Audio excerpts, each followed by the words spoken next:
This news update is brought to you by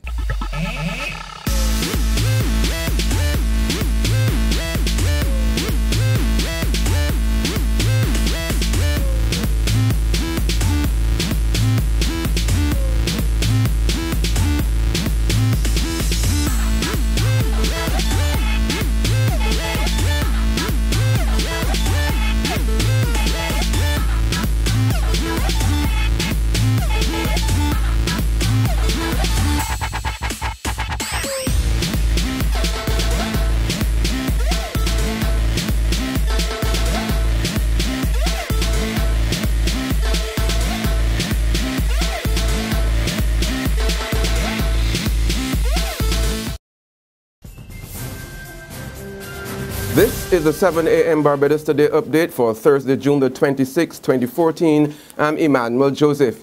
Good morning. Institutions in Barbados are plagued with incompetent persons.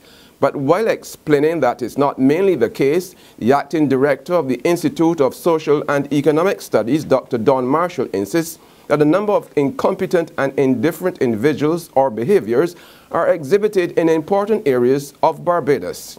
We don't want to admit it, but institutional Barbados is beset with a set of incompetent persons, not in the main, but a number of incompetent and indifferent individuals or behaviors are exhibited in important areas of Barbados. At the level of government, at the level of the social sector, private sector, academy, and so on. Institutional Barbados. When we talk about poor service, when we talk about being stuck in the groove, not being innovative, not embracing continuous innovation and so on, we're talking about the reign of the merchants of doubt. We're talking about the reign of incompetence. Dr. Marshall was addressing the June business luncheon of the Barbados Chamber of Commerce and Industry at Hilton, Barbados yesterday. Unfortunate and disappointing, that's how President of the Congress of Trade Unions and Staff Associations, Dennis DePisa, is describing the Prime Minister Francis Stewart's failure to call an urgent meeting of the social partnership. DePisa had called for the meeting almost 2 months ago to discuss the state of the Barbados economy and remedies for recovery. I must say that it seems somewhat unfortunate that our request has not been given the response that was anticipated, but I will always be the eternal optimist that it will happen at some time.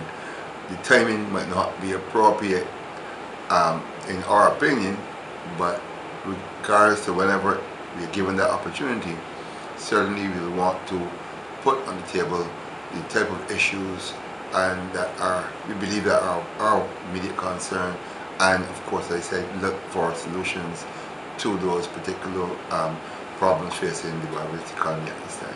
Meanwhile, economist Dr. Justin Robinson says the island's finances are in bad shape, but he warns that more taxes are not the way to correct the problem. He made the comments as he weighed in on the recent triple-notch downgrade by Moody's Investor Services. Robinson said the downgrade merely reinforced that public finances are weak and the government is challenged to raise the money it needs. While suggesting that Moody's may have jumped the gun a bit, he insists that the island has to correct the problem, even as he cautioned that it won't happen overnight. Dr. Robinson also rejected the idea that the island's dollar is under threat because of the recent downgrades. There's regional and international news after this short break. Hi, I'm Red Plastic Bag. Anyone who knows me knows I don't like cold.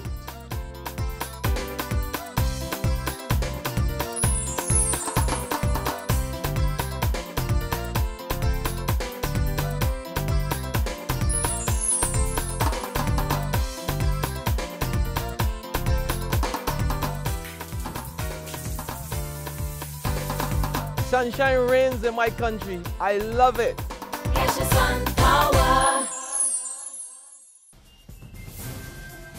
In regional news, damning allegations come to light as an interim report into a controversial sex education program implemented in 6 privately run children's homes is released.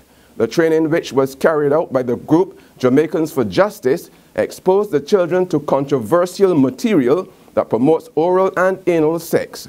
According to the report, the administrators of the homes flouted the regulations of the Child Care and Protection Act when they allowed the group to conduct the programs without the approval of Youth Minister Lisa Hanna. The report confirmed the training took place, and it said the children expressed varying views on the information. For example, one child said they were taught that anal sex is not healthy for the body, but if one wants to have anal sex, it is his right, and no one should try to hurt that individual.